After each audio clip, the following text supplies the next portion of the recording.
رحت ايفنت من اكبر الايفنتات وتقريبا ما استفدتش منه باي حاجه، وده بسبب ان انا كنت رايحه من غير ما اكون محضره نفسي.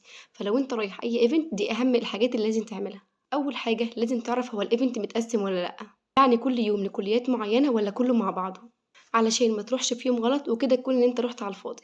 تاني حاجة تشوف مين السبيكرز ومين الشركات اللي موجودة علشان تبقى عارف رايح لمين وما تكونش تايه. تالت حاجة تحدد السيشنز اللي هتحضرها وتعرف مكانها فين وميعادها امتى. رابع حاجة تخلي معاك نوت بوك كده صغيرة تكتب فيها النوتس المهمة، تكتب فيها مثلا اسامي الشركات اللي انت قدمت فيها، اي معلومة مهمة سمعتها من بانل او سمعتها من سيشن تبدأ ان انت تكتبها، اي سبيكر قال حاجة معينة وانت حاسس ان انت هتنسيها تكون مسجلها، فالنوت بوك مهمة جدا. وانت هناك اول ما توصل لف على الشركات كده بسرعة، شوف الشركات دي بتقدم ايه، بتقدم تدريبات في مجالك او شغل في مجالك ولا لا. ولو في شركة زحمة وانت مهتم بيها واصلا رايح لها مخصوص، بيبقوا في مثلا شركات تانية معلهاش زحمة، شوف الشركات التانية اتكلم معاهم واسألهم واستفيد منهم، وبعد كده بقى روح للشركة اللي انت كنت عايزها.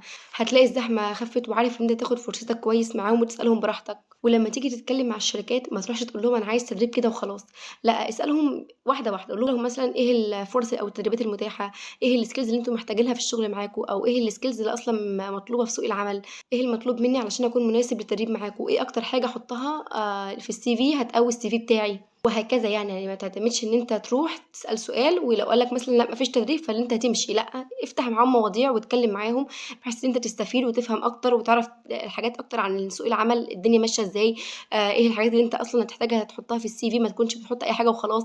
ايه الحاجات الكويسه في المجال بتاعك، لو انت مثلا محدد انت عايز تشتغل في مجال ايه، تسالهم ايه السكيلز المطلوبه في المجال ده او لازم يكون معايا شهادات ايه في المجال ده، بحيث ان انت يعني تستفيد منه اكتر استفاده. وبعد ما تخلص معاهم سواء انت قدمت على تدريب او ما قدمتش، قدمت على شغل او ما قدمتش، خد الاكونتس بتاعتهم. ما تعتمدش ان انت خلاص ما لقيتش تدريب فانت ما تتابعهمش، لا خد الاكونتس بتاعتهم، شوف لينكد ان، اعمل مثلا سكان لكيو ار كود ساعات بيكونوا حاطينه هناك، او ان انت تشوف الاكونتس بتاعتهم وتتابعهم علشان اي فرص تانية بينزلوها تبدا ان انت تتابعهم.